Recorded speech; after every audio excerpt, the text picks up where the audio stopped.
Story 1, my father was a contractor, which meant we moved around the country a lot, going wherever his work took him. One particular contract brought us to a beautiful, yet strangely unsettling old farmhouse. It sat on a sprawling and isolated estate, far from the nearest town. The house itself was massive, 2 stories tall with creaky wooden floors and an old laundry shaft, the kind you'd only expect to see in horror movies. And in South Africa, something like that was incredibly rare. At the time, I was homeschooled, so I spent most of my days wandering around the property, usually alone. My mother and I hardly ever left the house. Over time, it became our entire world. The elderly couple who owned the property no longer lived in the main house. Instead, they had built a small, cramped cottage about 500 meters away, where they now stayed. The house had been built by the gentleman's father, and he'd lived there his entire life, raising his own children in those very rooms. I always found it odd that they'd moved out. Why would they choose to live in such a tiny cottage while renting out their beautiful, spacious home? I told myself it was probably just too much work for them at their age. Still, something about it never quite sat right with me. At first, everything seemed normal, quiet, peaceful. But about a month into our stay, small things began to feel off. My mom had a routine. She always started cooking dinner about an hour before my dad got home, so the food would be ready and his bath would be drawn. One evening, while we were sitting in the lounge, we heard a loud rattling sound from the kitchen. It sounded like a pot boiling over. My mom rushed in to check. A moment later, she called out, her voice sharp and confused. I followed her in, and every single dish from the cupboards had been taken out and placed face down on the counter. She immediately turned to me, accused me. No matter how much I pleaded, she didn't believe I hadn't done it, but I hadn't, I knew I hadn't. And suddenly, the house didn't feel quite so safe anymore. A few days later, we were watching TV again in the lounge when we heard it, footsteps. They came from upstairs. Slow, deliberate steps creaking across the wooden floor, pacing back and forth. Then, the sound moved toward the stairs and stopped. We searched the house top to bottom. Of course, no one was there. From that night on, we heard the footsteps more often. And not just footsteps, shuffling sounds in the kitchen like someone moving the cutlery around. Sometimes things would be in a different place than we left them.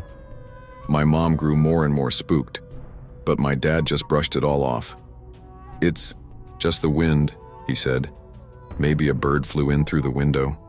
He never mentioned the dishes again, but I could tell. He thought I was the one behind it all, that it was some kind of prank, but it wasn't. Then came the day that still haunts me. My mother had gone out shopping, leaving me home alone. I was sitting in front of the TV playing my Game Boy. That's when I heard the footsteps again. Only, this time, they didn't stop at the top of the stairs. I froze. The creak of each step echoed through the house, slow, steady, deliberate. Something, or someone, was coming down the stairs. Closer and closer. I swear I could hear the weight of whatever it was pressing down on the old wooden stairs. Each step groaned under pressure. This wasn't the wind, and it definitely wasn't a bird. This was something heavy, something alive, maybe even something angry. Before I could even think, I bolted. Game Boy still in hand, I ran out the front door and didn't stop. I sprinted across the property, heading for the farm gate nearly 3 kilometers away. I didn't. Look back, I couldn't. The entire time I ran, I felt it behind me. A presence. Heavy, silent, unseen, like something breathing down my neck, waiting for me to turn around. But I didn't. I just kept running until I reached the gate, gasping for air, my legs trembling beneath me. Hours passed. The sun sank lower in the sky. My Game Boy died somewhere in that time, but I kept holding it, gripping it like a lifeline. I knew there were fresh batteries charging inside the house, but I wasn't about to go back for them. Mortal Kombat would have to wait. After that day, the activity never got quite as intense, but it never stopped, either. The footsteps continued. Sometimes we'd find a fork out of place, A plate moved. A cupboard slightly ajar when we were sure we hadn't touched it. My mother and I lived in a constant state of unease. We stayed in that house for just over a year, but about a month before we moved out, curiosity finally got the better of us. My mom and I decided to pay a visit to the elderly couple who lived in the cottage. We sat down with them over tea, and after some awkward small talk, we asked the question that had been building inside us for months. Did anything strange ever happen in the house when you lived there? The old man's expression changed instantly. His face darkened and he went quiet. Then, after a long pause, he began to speak. His voice was low and heavy, like the words weighed too much to say. He told us he had twins, a boy and a girl. When they were about 16, tragedy struck. The girl was attacked while walking home through the farm path. He didn't say much about it, only that after the incident she was never the same. Her light had gone out. One day he came home to find her hanging in the kitchen. Her twin brother, who had always been fiercely protective of her, was shattered. He never recovered from her death, and a few years later, he took his own life in that same house. The old man didn't tell us where in the house it happened. He didn't have to. But then, just as we were about to leave, he leaned forward and said something that sent a fresh chill down our spines. In a voice barely above a whisper, he told us the real reason he and his wife had moved out. At night when they lay in bed, they would hear voices, whispers, sometimes soft, sometimes loud, but always the same. It was their children, talking to each other, laughing, whispering, just like they did when they were alive. The old man said the burden of hearing their dead children's voices at night was too much to bear. That's why they built the cottage, to escape. Even after hearing all of that, I still tried to tell myself there had to be a rational explanation. Maybe it was our imagination. Maybe the house just felt old, and that made us paranoid. I've never been the kind of person to jump to the paranormal as a conclusion, but even now, all these years later, I can still hear the sound of those footsteps on the stairs, still feel that invisible weight creeping closer, step by step, when I was all alone, and the memory still makes my skin crawl. Story. In 2017, we moved into a quiet little rental in West Plains, Missouri. It wasn't much, just 3 bedrooms, 1 hallway, no basement, no attic. But it was clean, peaceful, and normal. For months, everything felt right. No strange sounds, no bad energy. It was just home. But that peace didn't last. It was a normal morning. I got up, got dressed, said goodbye to my partner and our 2 kids, then headed off to work like I always did. My 5-year-old son stayed home with his mom and older sister. Everything seemed fine when I left. That evening, I came home expecting the usual, kids running around, noise, maybe the smell of dinner cooking, but instead, the house was dead quiet, not eerie quiet, just empty. It wasn't unusual. Maybe they were out running errands. Still, something didn't sit right. Just to be sure, I did a quick walkthrough of the house, calling their names, checking each room. Every door was open, every light was off. Satisfied and even a little amused they hadn't jumped out to scare me, I headed back to the living room. I sat down on the futon, facing the short hallway that led to the bedrooms. Still in my work clothes, just settling in, I rolled a joint and struck a lighter. But before I could take a single hit, he ran out of the back bedroom. My son, or someone, or something that looked exactly like him. He sprinted halfway into the hallway, just far enough to hit the edge of the living room light where it met the dark. Then he stopped and just stared at me. I jumped so hard I nearly fell backward. My heart slammed into my throat and I stumbled into the kitchen on pure instinct. But when I turned back toward the hallway, he was gone. I stood there, frozen, staring into the black mouth of that hallway, waiting, straining to hear anything. There wasn't a sound. Now listen, my son was 5. 5-year-olds can't sit still, let alone keep a straight face during a prank. If it had been him, he'd be giggling behind the curtain or crawling out of a closet whispering, "Boo!" He couldn't have just disappeared like that. And even if he tried, his sister would have cracked up and ruined it. I knew my kids, and I knew I had checked every room before I sat down. Still shaking, I tore through the house again. I opened every closet, looked under every bed, checked the bathroom, the laundry nook, even the kitchen cabinets. But I was completely alone. And that's when it really hit me. Whatever I saw, it wasn't my son. I ran out the front door and waited on the porch, pacing, watching the street. 10 minutes passed. Then 20. Finally, I saw them. My partner, my son, and his sister walking down the sidewalk, bags in hand, coming straight from the store. I felt sick, because whatever had walked out of that bedroom was still in the house when I got there, and it looked exactly like my son. Story 3: I've had various experiences throughout my life that I just can't logically explain, but today, I'm going to tell you about one that actually terrified me, and that's saying something. For the last 20 years or so, my career has been in the motor vehicle industry.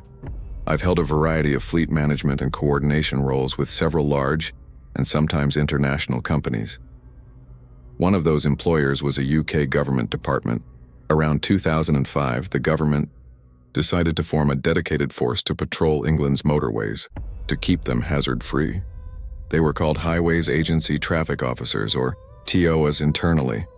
A quick Google search today will show they're now known as Highways England Traffic Officers. And if you check the Wikipedia page for them, you'll actually see a photo I took of one of the Land Rovers we used. Totally unsuitable vehicles for that kind of work, for several reasons. But they wouldn't listen to me. Still, this story isn't really about my time or frustrations with that department. We used to have several sites around the country to train new traffic officers, teaching them defensive driving skills and how to handle the kinds of situations they'd face on the job. These training sites were almost always disused World War II airfields. We'd paint mock motorways on the old runways and use one of the hangars to securely store the vehicles between sessions.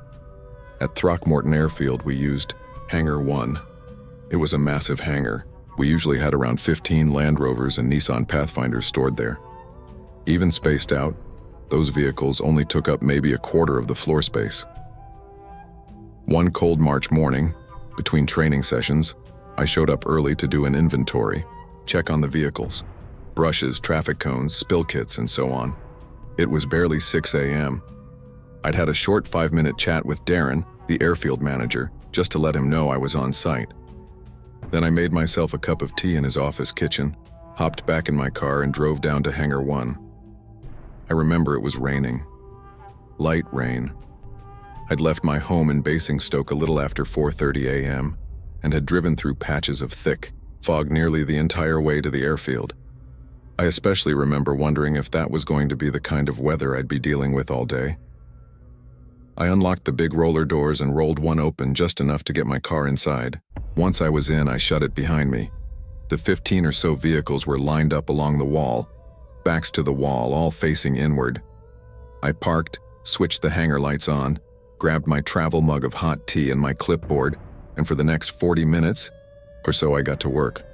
I was checking tire tread depth, lights, inventory lists. I was about halfway done with the inventory. My head was in the back of a Pathfinder counting collapsible signs when I heard it. A thick northern accent boomed through the hangar. Okay, give it a try now. My immediate thought was, who the hell was that? I stood up, confused, and began walking between the vehicles until I reached the front of the Pathfinder. From there, I had a clear view of the rest of the hangar. Hello? I called out. But there was nothing. Just silence. And not normal silence, either. You know the saying, the silence was deafening? That's exactly what I felt in that moment, and it filled me with dread.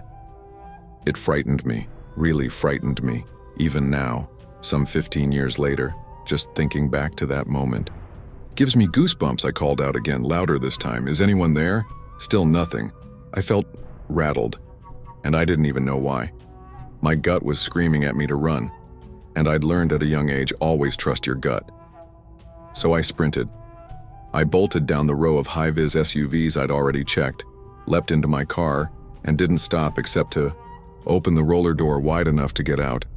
Tires spinning on the wet tarmac, I hightailed it back to Darren's office at the gatehouse. Later, on my next visit, a few months down the line, Darren told me something odd. He said when I showed up at his office that day, I was white as a sheet and shaking. But I remember it differently. I remember casually walking into his office and flopping down on that old sofa in the corner. According to Darren, he actually had to take my arm to guide me there. But what I do remember clearly was his question. Did you see something, or was it the voice? He made me a strong Irish tea, very heavy on the Irish, and then sat me down. That's when he told me. Some of the hangars, he said, had paranormal tenants. But Hangar 1 was by far the most active. He told me what he'd heard about the place. During the war, 2 mechanics had been working on the engine of a Wellington bomber. One was up on the wing, the other was underneath, on the ground. The one on the wing called down to his mate. "Okay, try now." The man below tried to spin the propeller, but the engine caught immediately, something he hadn't expected. He overbalanced, stumbled forward, and fell straight into the now fast-spinning blades. They made very short work of him. Darren couldn't explain the sense of malevolence the hangar carried, but he told me I wasn't the first person to be terrified in Hangar 1, and in his words, "I'm sure there'll be more after you." Unfortunately, I still had a job to do. So after a while, once my nerves had settled a bit, I had to drive back and finish the inventory. But you can bet this. That roller door, I left it wide open, and the engine of my car, still idling. Story 4 more. Then 20 years ago, my mother lost the man who had been the closest thing to a father in her life, her stepdad. Her biological father had walked out on the family when she was just 9 years old, leaving behind a wound that never truly healed. But her stepfather, he stepped up. He gave her the care, the stability, and the love she had always needed. His passing was devastating. After the funeral, the family gathered at the house. They mourned together, shared stories, tried to fill the space he had left behind. The house was filled with the low hum of voices, soft and steady, until the phone rang.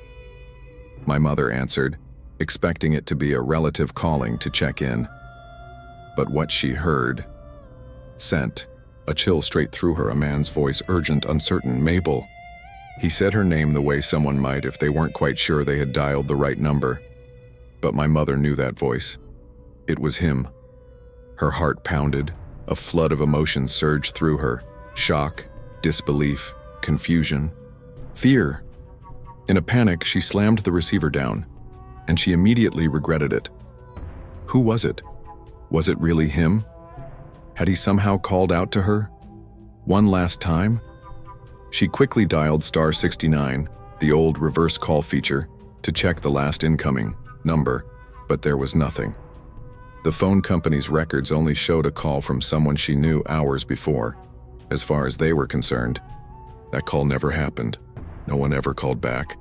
Even now, decades later, my mother still believes it was him, and she regrets not answering, not saying anything, not listening, just a little longer. She wonders what might have happened if she'd stayed on the line. For what it's worth, my mother isn't religious, she's not spiritual. She doesn't believe in ghosts or the afterlife. But that one moment, it haunts her in a way she still can't explain. Story 5. In 1998, my grandfather passed away at the age of 97. He had lived a long, full life, surviving wars, hardships, and countless changes in the world. But when he was admitted to the hospital for colon surgery, my father and aunt knew the odds weren't great. Recovery was possible, but at his age, it was a coin toss. They stayed by his side, keeping him company as he drifted in and out of consciousness. At one point, he woke up, more alert than he had been in hours. Blinking, he looked around the hospital room and asked, puzzled, "When did I get back?" Confused, my dad and aunt asked him what he meant. He told them that he had just been on a road trip, an Airstream trailer, with an old friend, someone he hadn't spoken to in over 50 years. They had been driving down a long, empty highway, the kind that stretches endlessly in both directions with nothing but sky overhead. He said he was behind the wheel, and then suddenly a blinding light flooded the windshield. It was so bright he couldn't see a thing. And then, just like that, he woke up in the hospital. My dad and aunt tried to reassure him. They told him it must have been a dream. He nodded, closed his eyes, and within minutes, he drifted off again.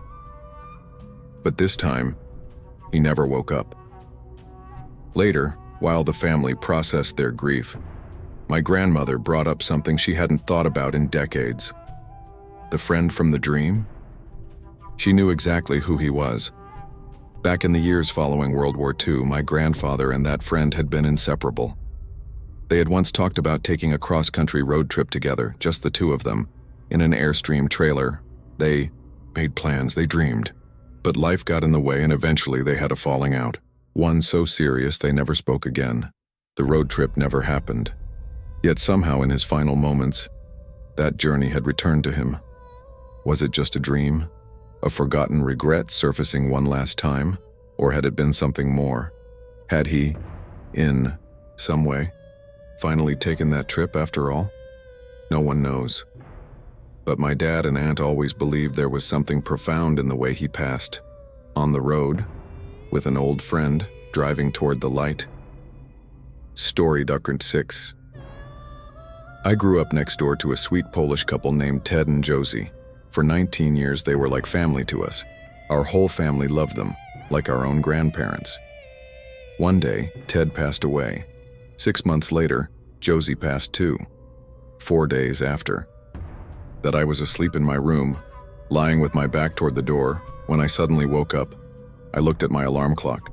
4 a.m. Exactly. I tried to roll over and go back to sleep, but just then, I heard the wooden floor in my room creak. Then I felt the bed sink behind me, as if someone had just sat down. I figured it was one of my sisters coming in to gossip about her night. I wasn't in the mood, so I just pretended to sleep. A few seconds went by. Then the bed lifted. Whoever it was had gotten up and quietly left. The next morning, I didn't think much of it. I forgot all about it, honestly. But that night, it happened again. I fell asleep around 10:30 p.m., and once again, by 1 a.m., on the dot. I was awake for no reason. Again, I heard quiet steps. Again, the bed dipped slightly at the edge, as if someone had come to sit next to me. This time, I was scared, but I didn't move. I stayed completely still, pretending to be asleep again, still facing away from the door, just like before. After a few seconds, the presence stood up and left the room without a sound. That night, I made a decision.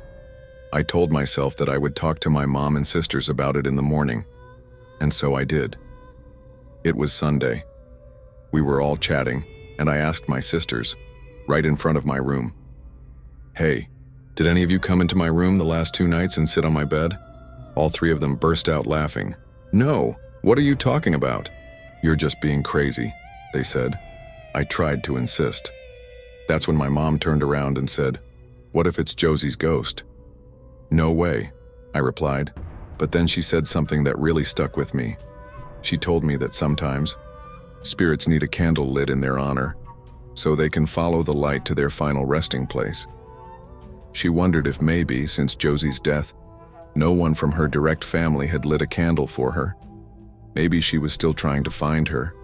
I thought it was kind of strange, but also kind of beautiful. If it were true, I felt honored that she might have come to me. After all, we were a family of 6. She had always been kind and full of love.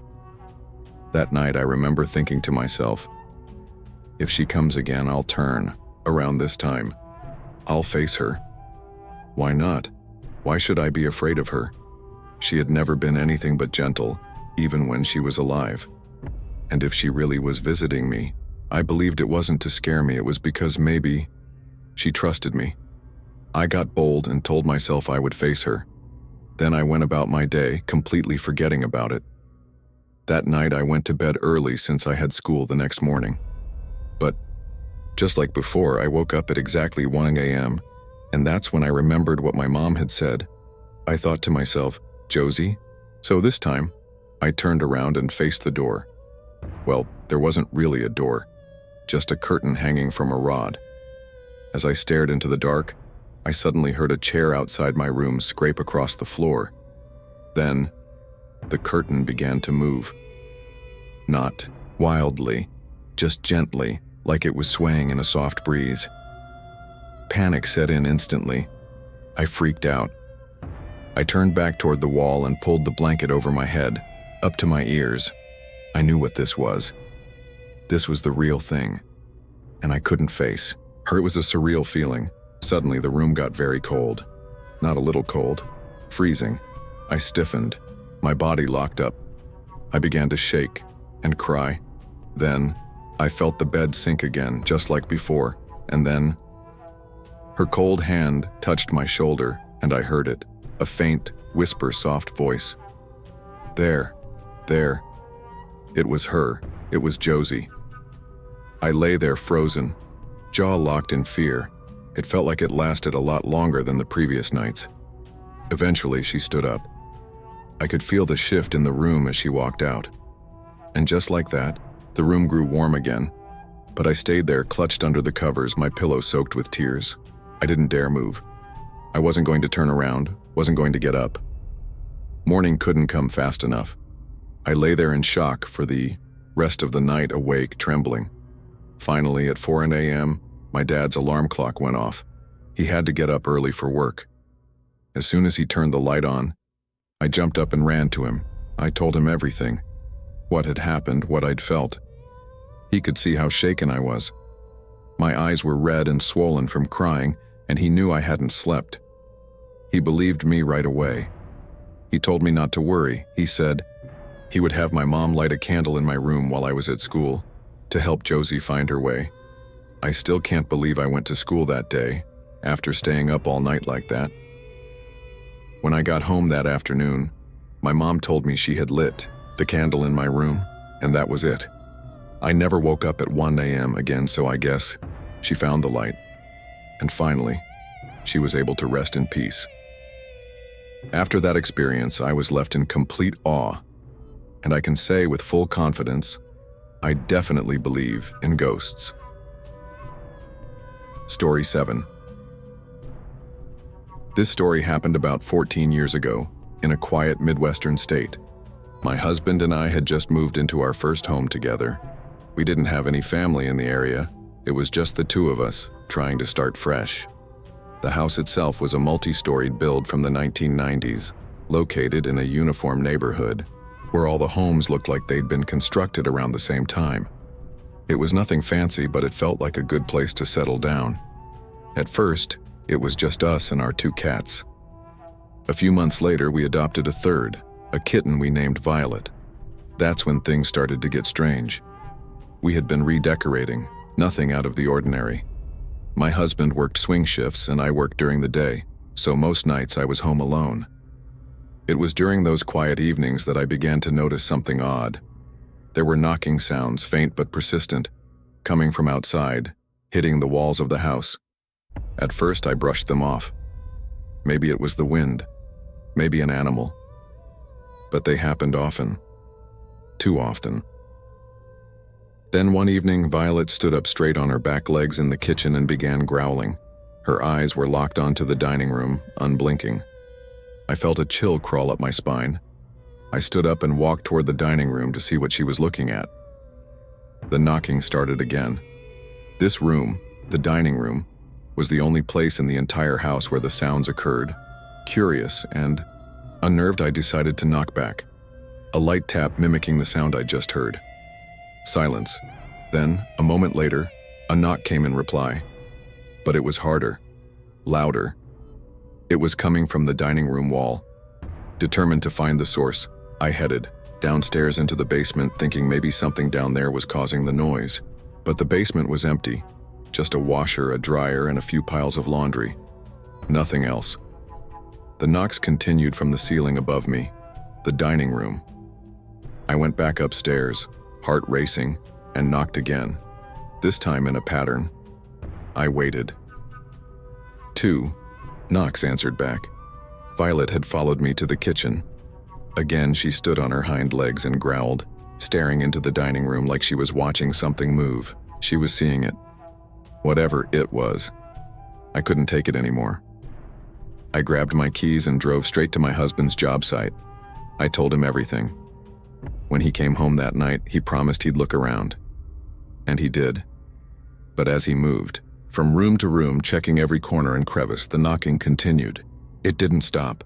Even with him there, even with every light on and every door locked, the knocking persisted, always from the same spot. The dining room. I didn't tell my mom about any of it, not yet. I wanted to believe it would stop, but it didn't. A man in a gray sweatsuit stood before me, but something was horribly wrong. His head and hands were blurred out like static on an old television screen. White noise. I blinked hard, trying to make sense of what I was seeing. Then I closed my eyes completely and reopened them, hoping it was just a trick of exhaustion. But he was still there, still standing in front of me, still faceless. The face hadn't filled in yet. That's when I screamed for my husband. The moment the sound left my mouth, the figure vanished, completely. My husband came rushing in and searched the house again, top to bottom. Nothing. No man. No knock. No sound. That's when I finally made the call to my mom. She and my dad were already planning to visit us, but I explained everything in detail, voice shaking. She listened quietly, then gave me simple instructions. Burn cedar, and if the spirit appears again, blow the smoke toward it. While I waited for my parents to arrive, I refused to stay in the house alone. Violet kept growling constantly. The other two cats, who were normally indifferent, also started growling and staring toward the dining room. Even they sensed something was there. When my parents finally arrived, my mom didn't waste any time. She asked to sleep in the upstairs bedroom, the one directly above the dining room. After the third night, my mom came downstairs and told us quietly, "It's time." She began preparing for the cleansing. Before starting, she told us something strange. We were not to speak of what happened during the ritual for 3 days. She said this was important. Then she lit her materials, began softly singing old ceremonial songs, and started walking through the entire house. Every room, every hallway, outside along the property line. That's when it happened. A loud clanging noise came from the dining room. We all froze, but my mom didn't stop. Her voice rose stronger, more commanding as she moved back into the room. The cleansing ceremony lasted just under an hour. It was simple but powerful, and then it was over. 3 days passed in silence. When we finally asked her what had happened, what she had felt, my mom told us there were 2 different entities on the property. The first, she said, was a young boy. He mostly lingered on the left side of the property line. During her walk, she had seen him standing and staring up at the second-story bedroom, the one above the dining room. He was throwing small rocks at the window and tapping the walls. When my mom asked why, the boy answered plainly, "I want to talk to my friend." She gently told him, "Your friend is gone." Later, we learned from neighbors that the previous homeowners had a son. The boy who now haunted the yard must have once known him. He had come back still searching before he did it, and by that he meant taking his own life. My mom gently told the boy, "It's over. That day cannot be relived." The young boy didn't even seem to know he had passed away. He was trapped, caught in a loop, endlessly repeating the saddest day of his life. The knocks, the pings on the walls, they were his desperate attempts to get someone's attention, to find his friend. My mom helped him. She guided him toward the light. And just like that, he was finally able to let go.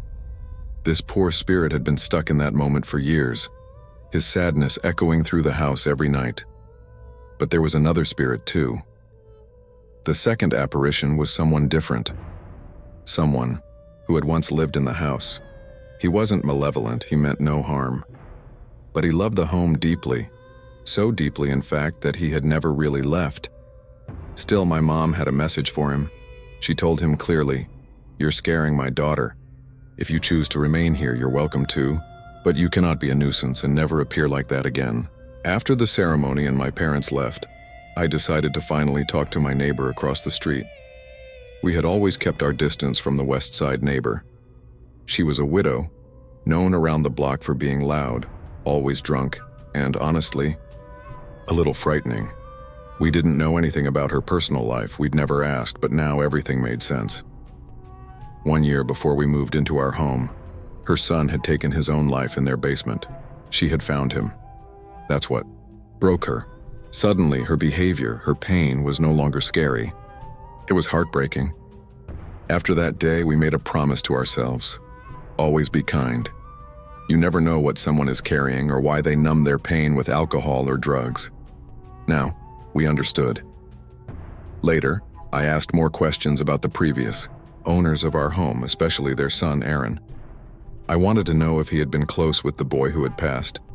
It turned out they had been best friends. Aaron and the neighbor's son had grown up together, played together, shared everything. That explained so much. The connection, the window tapping, the sadness that lingered like a memory frozen in time. About a year after my mom performed the ceremony, Aaron returned to the neighborhood to visit some friends. That's when he came to our door. He asked politely if he could see the house, his childhood home. We welcomed him in, and as he walked through each room, he smiled, noting what updates his father would have loved. The improvements, the paint, colors, the changes. Then I asked him, "Which room was yours?" Aaron led us to the upstairs bedroom, the same one where my mom had spent the night, the one overlooking the dining room. He stood at the window for a moment and smiled sadly. "That's where my friend used to pelt the glass with little rocks," he said softly, trying to get my attention. We didn't say anything for a long time, then Aaron added, "My dad never really got over selling this place. He loved it so much." That's when we learned something else we hadn't known. Aaron's father, the former owner of our house, had passed away not long after selling it. Storie. This was my very first time dealing with ghosts on my own. Up until then, my husband, my father, and I had all experienced the paranormal together. But this time it was different. It was my experience, and it was real. More importantly, I witnessed the strength and strange wisdom my mother carried, the way she could communicate with spirits, the way she helped them move on. Years before that, though, long before my mother ever cleansed our home, I had my own strange encounter. It happened in the summer of 1873. I had taken a room in a small seaside town on the southeast coast of England. One of those quaint little places with narrow, crooked lanes, salty air, and that sleepy kind of charm you only ever find in the oldest resort towns. I wasn't there for pleasure. I had gone to rest, to recover from a difficult year. My doctor had recommended sea air and solitude, and so I stayed for a few months trying to heal. One gray afternoon, I decided to pay a visit to some friends who lived in an older part of the town. Their home, an estate called Brook House, was tucked at the end of a narrow lane, not far from the parish church. Brook House was a red brick 3-story Georgian building, built around a small stone-paved courtyard. A high wall surrounded the garden, blocking the view of the lower windows and making the house feel both fortified and forgotten. As I walked up the path, something made me pause. My eyes were drawn upward, to the second-floor window. On the right side of the house, I froze. Behind the glass, framed by yellowing lace curtains, stood a figure, a young woman. She was brushing her hair, dressed in nothing but a shift, still, silent. Her face, it was unmistakable. It was Miss B, the daughter of the house. But something was wrong. The way her shoulders slumped, the loose way her mouth hung open. She looked lifeless, like a mannequin someone had posed.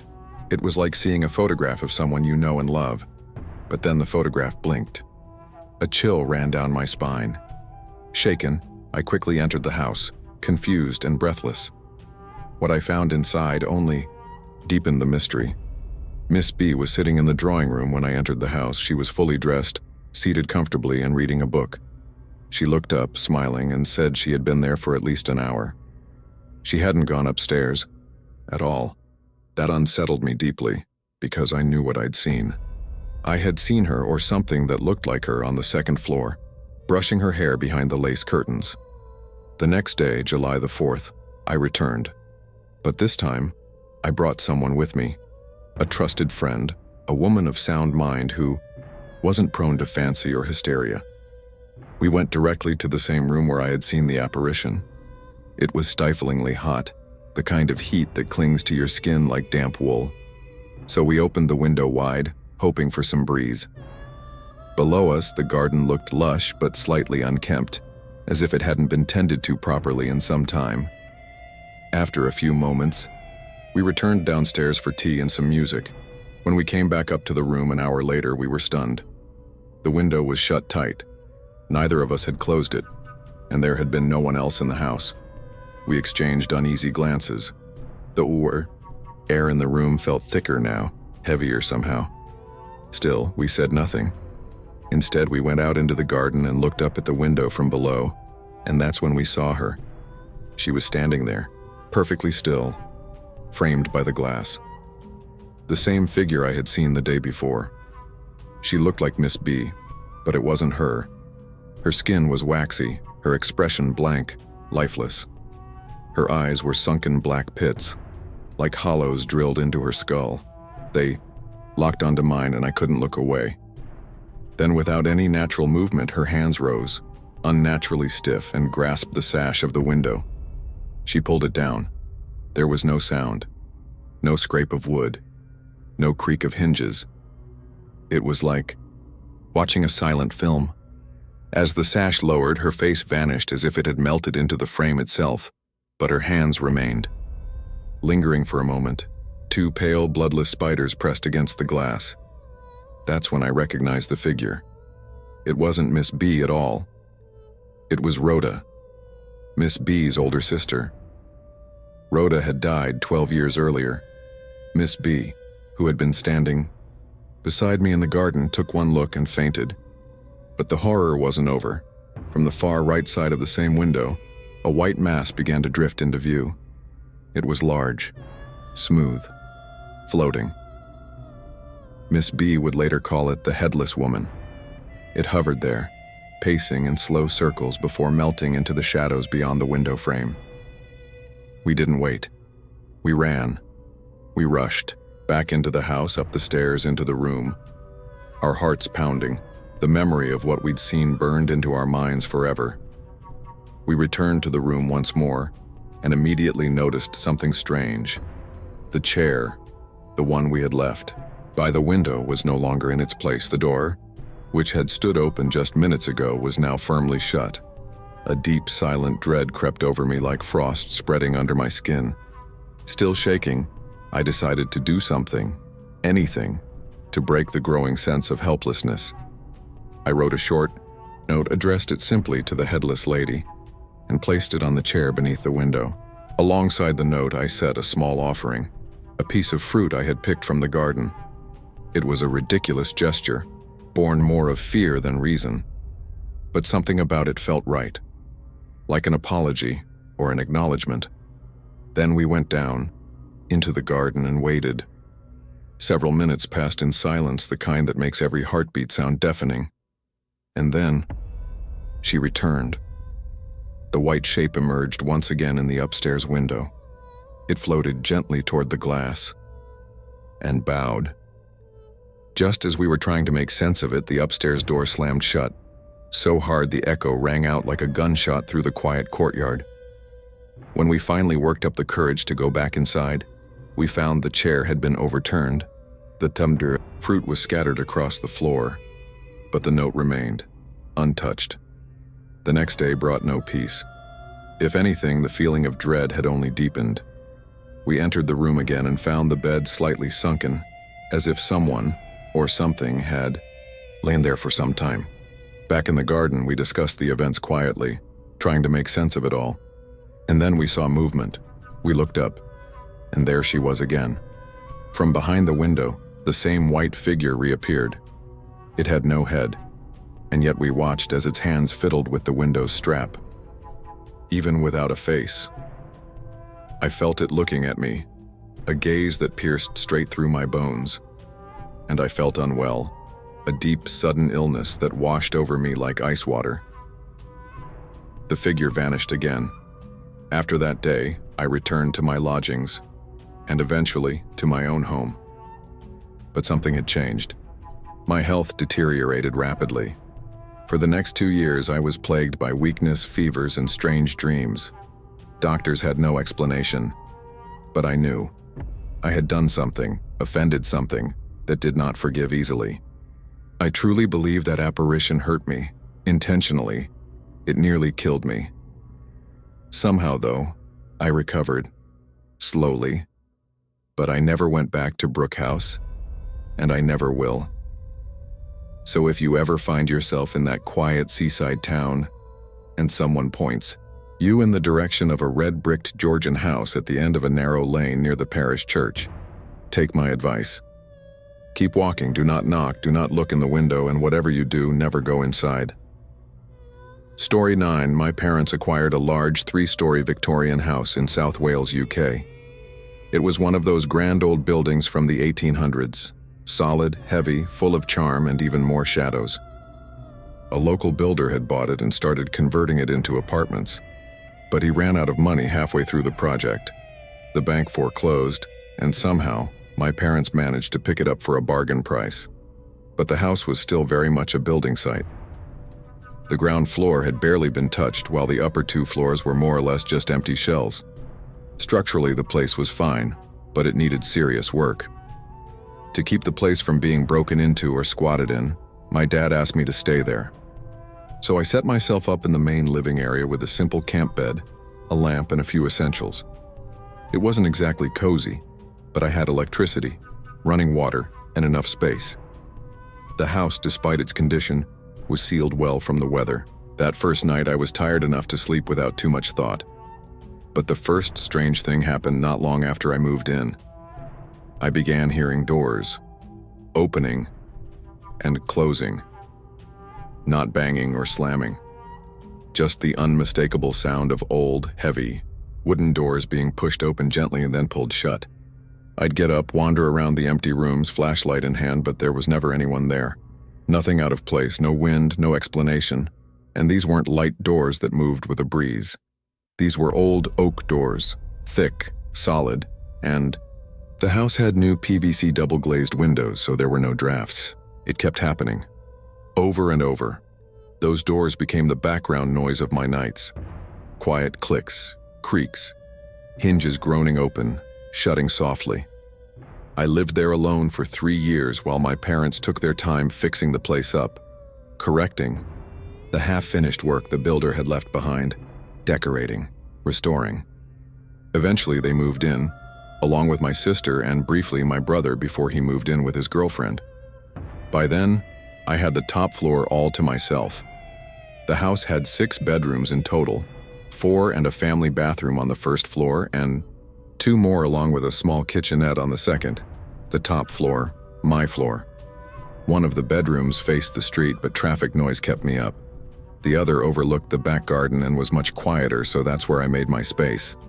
That's when the really strange things started happening. I would wake up to the sound of panting. Not my own breath. This was something else. A heavy animal's breath, hot and close, like a dog, panting right next to my head. I'd shoot up in bed, heart racing, but there would be nothing. No one. Just the room. Still and quiet. It happened often, sometimes multiple times a week. Eventually, I asked my parents if they knew anything about the previous owners. That's when I learned the last occupant of the house had been an elderly man who had lived there alone with his German Shepherd. He had died in the very room I was sleeping in. The panting made sense now. I realized maybe the dog was still watching over him, or perhaps just staying near the place it had called home. There was more. At night, I would often hear creaking wood. Not just from the floorboards under my feet, but above me, around me, as though someone were walking slowly across the ceiling beams.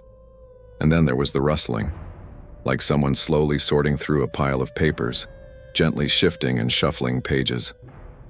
I would lie there, frozen in bed, listening to that faint whisper of paper in the dark, wondering if maybe I wasn't as alone on the top floor as I thought. The room at the back of the house had something about it, something that made it feel lived in, more than the rest of the house. I later found out the man who had lived there before me had a German Shepherd, a big one, apparently very loyal. He also had a habit. He'd sit in a creaky wooden chair, maybe a rocking chair, and read the newspaper.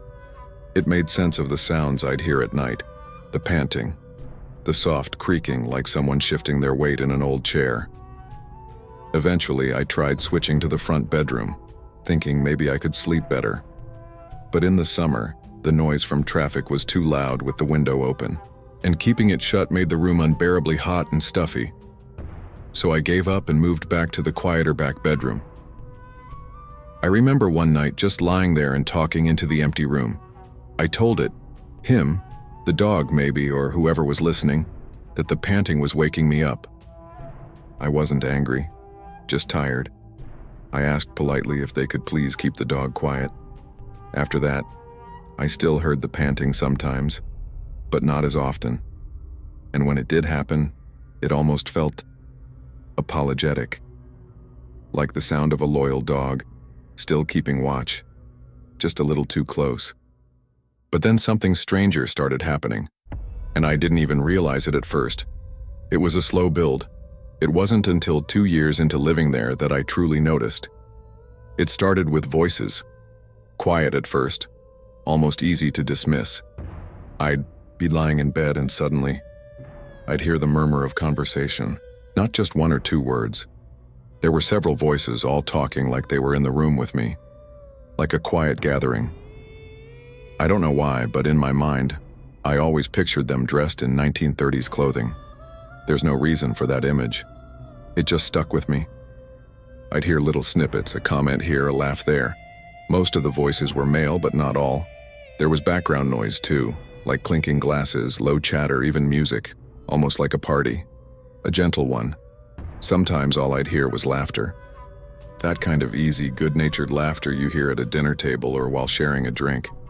At first I thought I was imagining things, wouldn't you? Eventually, I talked to my dad about it. He hadn't heard the voices, he said, but admitted that the house had its own oddities.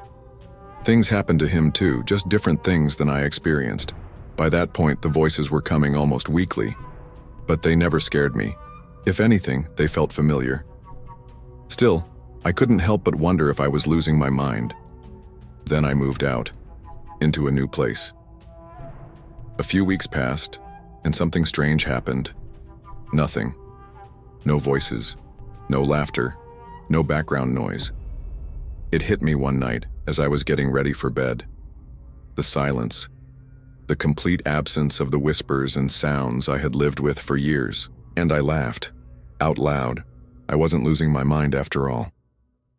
Later, in 2002, after my dad passed away, I returned to the house to help my mom for a while.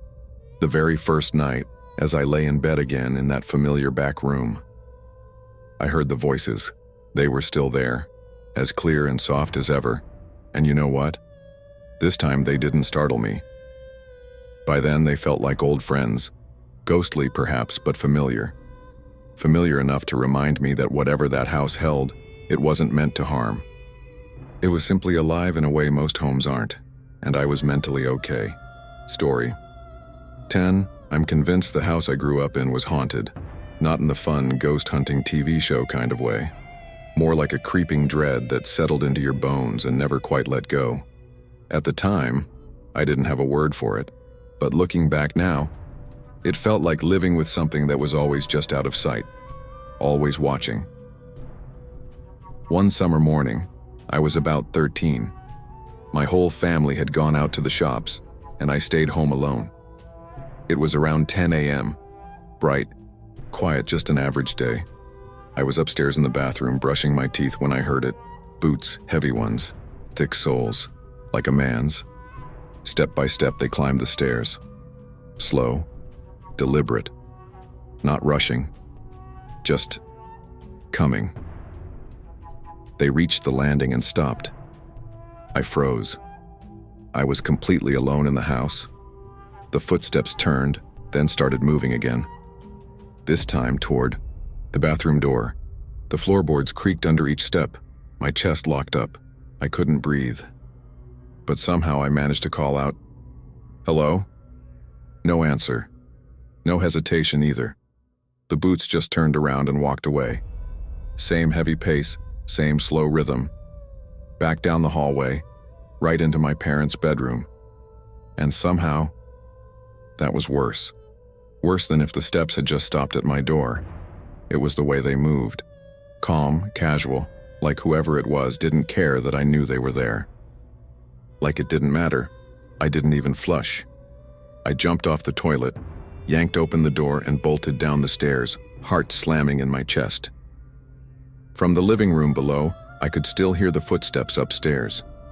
They were pacing around in my parents' room, slow, deliberate loops. Then came this clicking sound.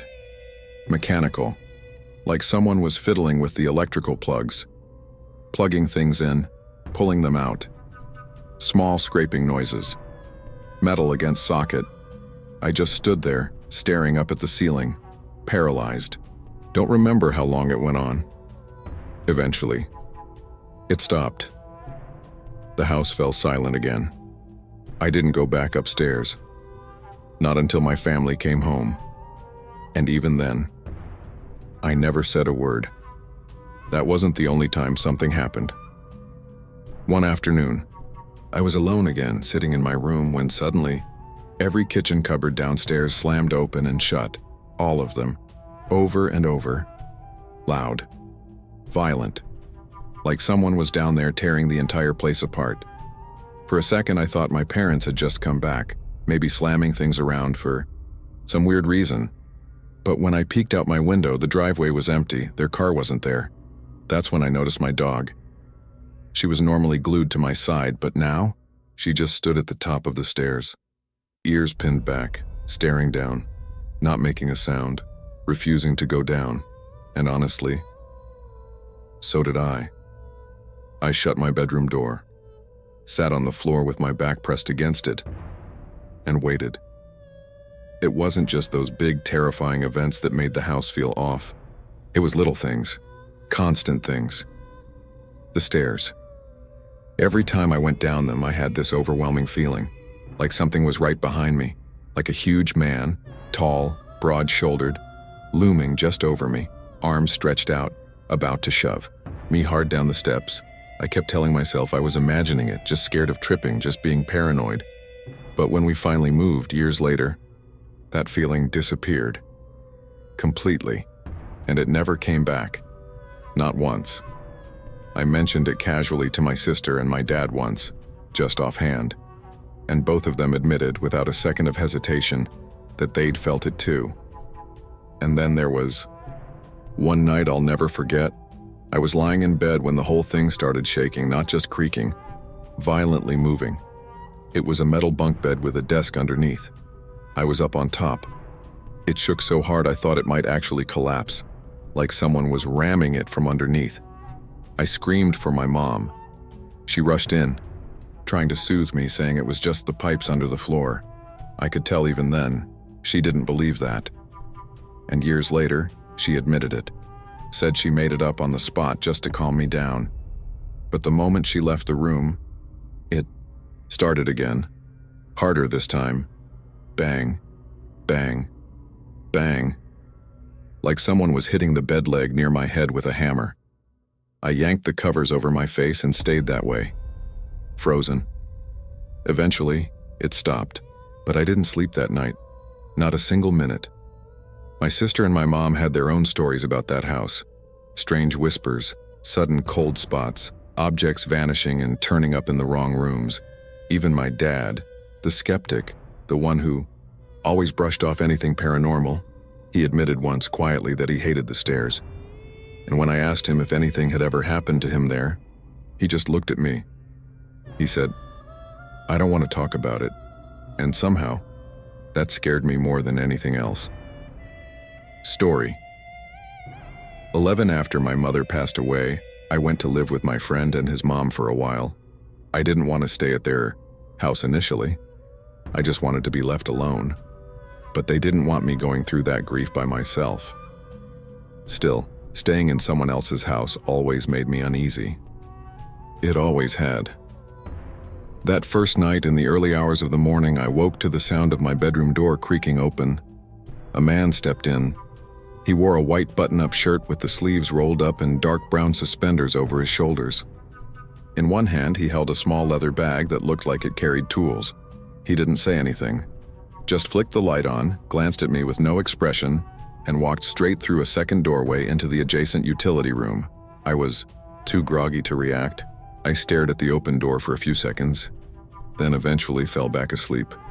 When I finally woke up again later that morning, the room was dark, exactly as it had been when I went to bed the night before.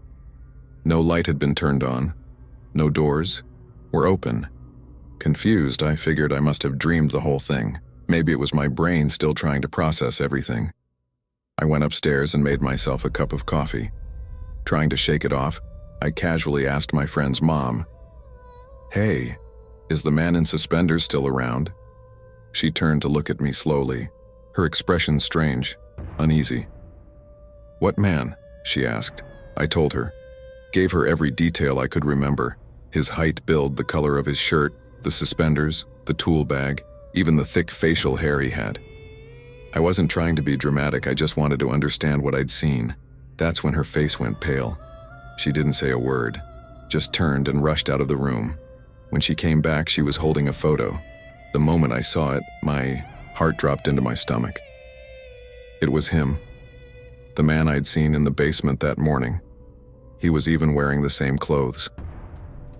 She sat down across from me, visibly shaken, and told me the truth. The man was her grandfather.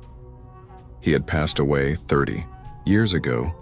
He'd been the owner of the farm before her. A hard-working man, proud and determined, but maybe too stubborn for his own good. In the years before his death, he had poured everything into the horses, refused to modernize, refused machinery, said the horses were the future. But the future didn't agree. His investment failed. And with the bank looming, the farm was slipping away. In a final tragic act of desperation, he came up with a plan. On a stormy night, he carried a lightning rod into the middle of the pond out back. And there, nature took its course. The lightning struck him, ending his life instantly. But the insurance company paid out. And that payout saved the farm, kept the land in the family's name. I didn't know what to say after she told me that. All I could think about was the man I'd seen in the basement, calmly walking through the dark, still holding onto the tools that once gave his life meaning. Even in death, he was still there, still watching over the farm he died to protect. Story. I was about 7 years old when this happened, early 2000s. Had spent the night at my cousin's house, and back then it was all about the PS2 and DVDs. Phones weren't like they are now. We'd put on Dumb and Dumber to fall asleep to. I remember that clearly. It was around 1 a.m. and I was still a little restless, chilling in my cousin's room while the movie played quietly in the background. At some point, I got up to use the restroom. It was just across the hall. The house was dark, completely still. Everyone else was fast asleep. I didn't want to make any noise, especially not enough to wake up my uncle. The last thing I wanted was to get scolded in the middle of the night. Tiptoed across the hallway, got to the bathroom, and quietly did my thing. But as I stood at the sink washing my hands, I heard something outside the door. Movement. Like footsteps. I froze. At first, I thought maybe someone else had gotten up, but there were no other sounds, just a slow, almost dragging shuffle outside. I turned off the light, opened the bathroom door, and looked to my left. At the far end of the hallway, I saw her. A woman. She was standing still, staring straight at me. Her clothes were white but stained, dark red, blood running down her mouth, dripping from her face. It was like she had just eaten something. Someone. I didn't understand what I was seeing. Her face was unnaturally pale, almost like paper. Not just pale, white. And she had these black, sunken eyes. Her dress looked old-fashioned, maybe even Victorian, and parts of it were soaked in blood. Her hands were stiff at her sides, bone-white, with no natural skin tone. She just stood there, watching me. My body finally caught up to the panic in my brain. I bolted. I ran straight back into my cousin's room and slammed the door behind me. I didn't even try to be quiet anymore. I remember jumping onto the bed, shaking him, slapping his arm to get him to wake up. I finally got my cousin to wake up, shaking him, slapping his arm in panic. When he opened his eyes, I told him everything I had just seen, but he didn't believe me. He just mumbled something, turned over and went back to sleep like it was nothing. I didn't scream. I couldn't. It was like I was in shock, completely frozen. My heart was racing, my body tense, but no sound would come out. I remember just sitting there, stiff as a board, staring at the door. There was this one thought playing over and over in my head like a broken record. The monster is still out there. In the hallway. I don't remember falling asleep, but I must have eventually, too exhausted to stay awake. When morning came, sunlight poured into the room. Everything looked normal. I slowly opened the bedroom door and stepped out into the hallway. There was nothing there. No blood, no white dress, no signs that anyone or anything had been there the night before. But I knew what I saw. Ever since that night, I've always called her the Lady in White. I'm in my 20s now, and I still have no idea what that thing was, but it wasn't just me. Over the years, I heard stories from other family members, whispers about that house. Strange things they'd seen, creepy feelings, unexplainable sounds. One of my other cousins, I later found out, had messed around with a Ouija board in that house. People said it stirred up some kind of bad energy, that maybe it opened a door to something that shouldn't have been let in, but I guess I'll never know for sure. All I know is that I saw her, and that hallway has never been just a hallway to me ever again. Storie 13. I grew up hearing the stories. Everyone in our small town knew about her, the girl who ran away in the 70s and never came back. She was just 16, barely old enough to be on her own when she took off one summer night on her bike, wearing her favorite red windbreaker. No one knows exactly what happened, only that she never made it out of town. A few days later, they found her body near the old intersection by the railroad tracks. They called it a freak accident, something about bad timing and a freight train, but the details never sat right with anyone. For years afterward, people claimed they'd seen her, not in a grave, but on the road. A quick glimpse of a girl on a bike, red windbreaker zipped to her chin, the hood pulled up over her head, her face hidden in the shadows.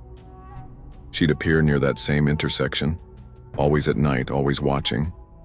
Some said she was still trying to find her way home. Others believed she didn't even know she was dead. I never really believed any of it. Not until the night I saw her for myself. It was late, past midnight, and I was driving home from a friend's place. The streets were empty, the town dead silent. I pulled up to a red light at the railroad intersection, the same one where she'd been found. Then, I saw it. Movement, just at the edge of my vision. I turned my head, and there she was, sitting still on a bike, just a few feet from the tracks. Her red windbreaker zipped up tight.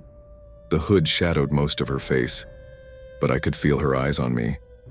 She was looking right at me. At first, my brain scrambled for answers. Maybe it was just a night cyclist, or a reflection, or a trick of the light. But somewhere deeper, somewhere colder inside me, I knew better. I snapped my head forward, refusing to look again. My hands locked around the steering wheel, fingers digging into the leather. The light stayed red. The silence grew heavier. When I finally worked up the nerve to turn and look again, she was gone. No bike, no girl, nothing but the wind whispering through the trees and the low rumble of an approaching train far off in the distance. I sat there until the light turned green, too shaken to move. I never told anyone. Not really. Maybe because I didn't want them to think I was crazy, Or maybe because I knew, deep down, that I had seen her, and worse, I think she saw me too. Story. My son was born with a serious heart condition. He only had a single functioning ventricle. Before the age of 5, he needed 3 open-heart surgeries just to survive. After his 3rd surgery, we were hit with the worst news yet. He had developed an extremely rare and life-threatening complication, one that could only be resolved with a heart transplant. We moved into the hospital while he was placed on the transplant list, and we stayed there for nearly 3 months. Those were, without a doubt, the worst 3 months of my entire life. Watching my son suffer, not knowing if he'd survive, it was absolute torture. We barely slept, we barely spoke. We just waited, helpless. Then something happened that no one expected. The complication resolved itself. No transplant. No more waiting. One day the doctors walked in and told us he no longer needed the surgery that was supposed to save his life. They had no medical explanation. To this day, they still call it a miracle. A few months later, once we were finally back home, I was going through a few old boxes of my husband's family photos. There were pictures of relatives I had never met, including my son's grandfather, my father-in-law, Bill. Bill had passed away 16 years before my son was born. We didn't have any photos of him up in the house at the time. My son had never seen him before. I was sitting at the kitchen table, with these old photos spread out when my son wandered in and sat beside me. He was around 5 years old then. We flipped through a few photos together, and then we came across one of Bill. Without hesitation, my son said, "Oh, hey, I know that guy." I paused. "You don't know him, buddy. That's your grandpa Bill. He died a long time before you were born." But my son just looked at me seriously and said, "Yes, I did, Mommy. I know him. That's Bill. He used to sit next to me at the hospital every night and watch me sleep. I think he was a doctor or something." I just stared at him, speechless. He wasn't guessing. He wasn't playing. He was sure. My son had no way of knowing that man's name. He'd never seen a picture of him, never heard stories. But somehow, he knew, and I still don't know what to make of it. All I know is, my son made it through something he wasn't supposed to survive. And maybe, just maybe, he wasn't alone. He's 13 now, strong, healthy, and full of life. And I'd like to believe that his grandfather, Bill, was there with him during those long nights, watching over him, guiding him through the darkest part of his journey, like a guardian angel. Story. 15. I live in the Caribbean, and our house backs right up against a thick forest. For the longest time, my family and I didn't pay much attention to it. Any strange noises at night, snapping twigs, rustling leaves, distant movement, we always chalked it up to animals. After all, that's normal when you live near the woods. But something changed. One afternoon while I was playing in the backyard, I noticed what looked like the end of a gray cape or robe trailing behind the far garden wall. It wasn't fluttering like something caught in the wind. It was dragging across the ground, slow and deliberate. I waited, expecting whoever or whatever it was to appear on the other side, but nothing came. Impatient, I got up and walked over to check for myself. I figured it was just a loose bag or old sheet blown by the breeze. It wouldn't have been the first time, but when I looked behind the wall, there was nothing. Nothing at all. No cloth, no person, not even a breeze. Still, I comforted myself with logic. Probably a trick of the eye. The wind, a shadow, something explainable, until it started happening again, and again, always in the same area, along the backyard wall or the edge of the garage. Never upstairs, never inside, always just at the perimeter. I'd catch glimpses. Just the trailing edge of a heavy gray cloth, vanishing around a corner or slipping behind a tree. No footsteps, no sound, just movement. Then one day, everything changed. My dad had left a 7-foot ladder leaning against the backyard wall, the one that separates our house from the forest. I walked outside like usual, but froze the second I stepped into view. It was there. Not just a piece of cloth this time, a full figure, a tall man, or something shaped like one, draped in a gray hooded robe, the long cape nearly brushing the ground. It walked with slow, silent steps over the dry leaves, but not a single crunch came from beneath its feet. It didn't look at me, didn't acknowledge me at all. It just kept walking. I stood frozen, heart pounding, watching it move toward the forest. Then it approached one of the thinner trees barely wide enough to hide a cat, let alone a man. And it didn't go around the tree. It went into it, like mist. It didn't bend or fade. It simply entered the tree and disappeared. I didn't know what I'd seen.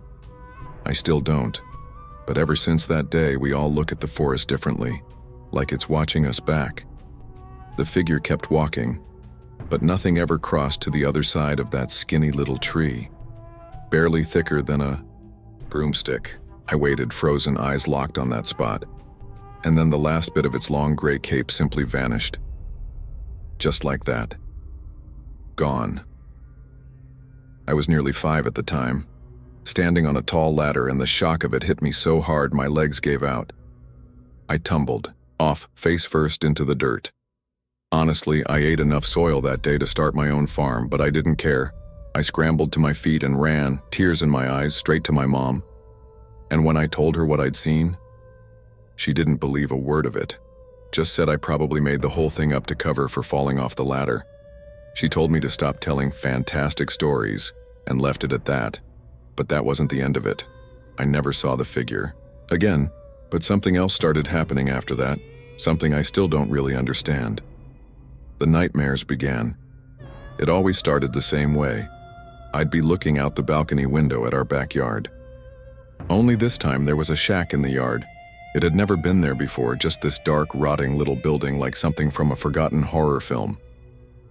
As I stared at it, the door would slowly creak open, and then it would start to scream. Not humans screaming. The shack screamed.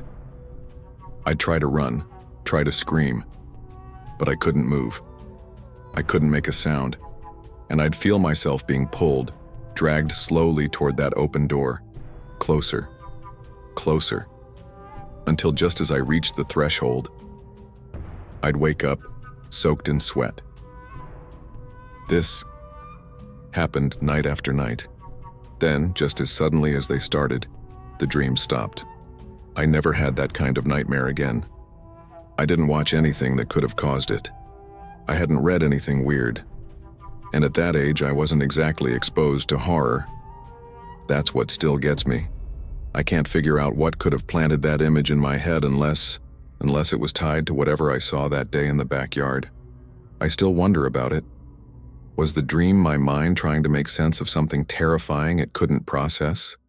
Or was it something more? Maybe it wasn't just a dream. I've had other strange things happen in that house over the years. So have my neighbors, young and old. We've all quietly agreed that there's something wrong with this place. Not evil exactly, not loud, just wrong, in a quiet, bone-deep way. But no one ever really talks about it, not out loud. Maybe we're all just afraid that if we give it too much attention, it might start paying attention back. Story 16. I want to share something that's haunted me for almost a year now, something I still can't make sense of. And honestly, I don't think I ever will. My name is Austin.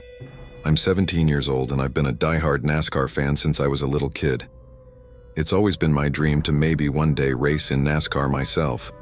But that's a story for another time. Every year my family goes to the Daytona 500. It's like our sacred tradition. The 2024 race was no different. My mom, dad, older sister, and I were all set to go. My aunt was supposed to come too, but she had to back out last minute due to work. She gave her ticket to my sister, who invited her close friend Catherine to join us.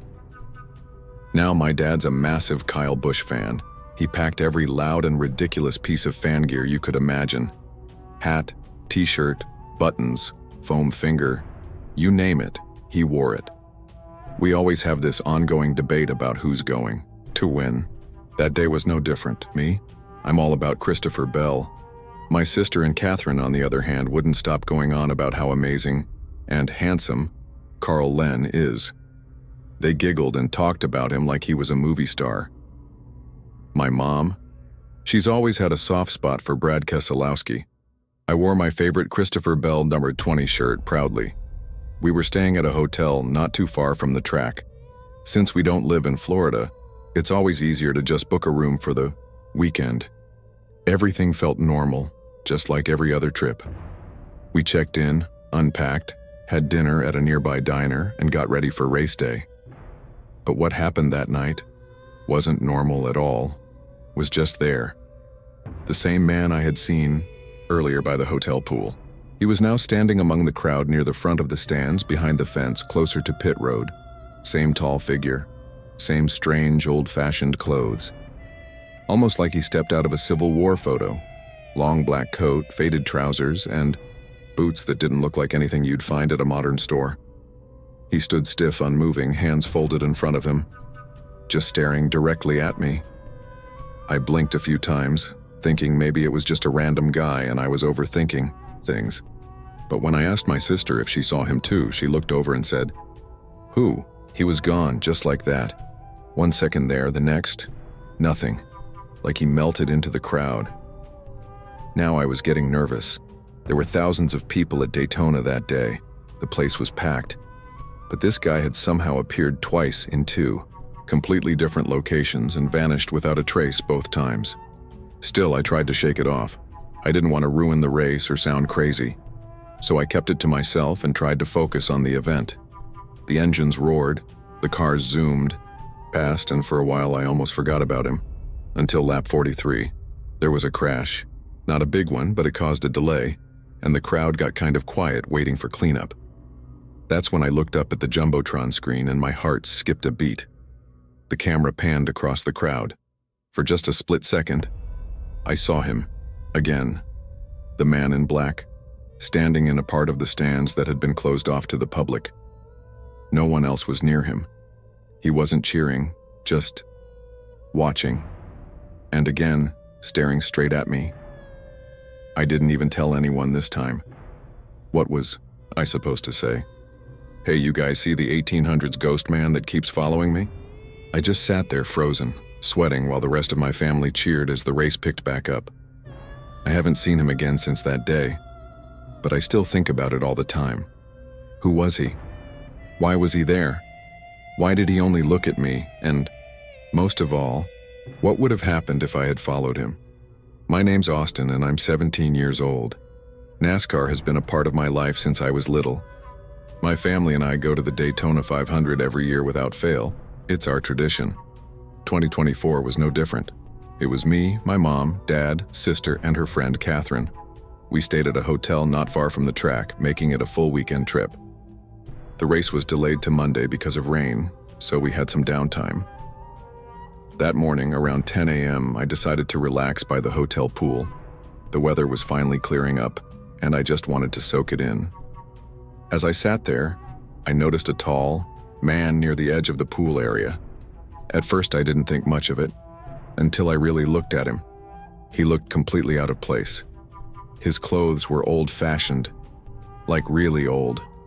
A long black coat, faded brown boots, and something about the way he stood. Stiff, formal, sent a chill down my back. He just kept staring at me. No expression, no blinking, just watching. "Can I help you?" I called out. Nothing. He didn't move, didn't speak. I stood up, uneasy, and turned to head back inside. But when I looked back over my shoulder, he was gone. Not walking away, not ducking behind a wall. Just gone. Like he vanished into thin air. I tried to shrug it off. Maybe I was just tired. Maybe it was someone messing around. I didn't want to overthink it. Later that day, we finally made our way to the racetrack. The crowd was electric. Everyone was in a great mood. I was wearing my favorite Christopher Bell number 20 shirt, and we had killer seats near the stands just past pit road. I was talking to my dad about who might win when I saw him again. The same man, standing behind the fence, right by pit road. "What the hell?" I muttered. He was just standing there, staring at me again, Same black coat, same cold eyes. I turned to point him out to my dad, but by the time I looked back, he was gone. I was seriously getting freaked out now. Was he following me? How did he keep disappearing like that? I tried to shake it off and focus on the race, and it was a great one. Christopher Bell finished third and the crowd went wild. I was happy even though he didn't win, but just as we were getting up to leave, there he was again, standing, staring. My stomach dropped. I tapped my dad's shoulder and pointed, but when he looked, nothing. Just empty space. My dad shrugged it off, probably thinking I was seeing things, but I wasn't. I know what I saw. Back at the hotel, we packed up our bags and I was finally ready to head home and put the whole thing behind me. That's when I saw him one last time, standing silently near the hotel lobby doors. I told my mom everything, about the man, the strange clothes, how he kept appearing. I described him in full detail. Her face turned pale.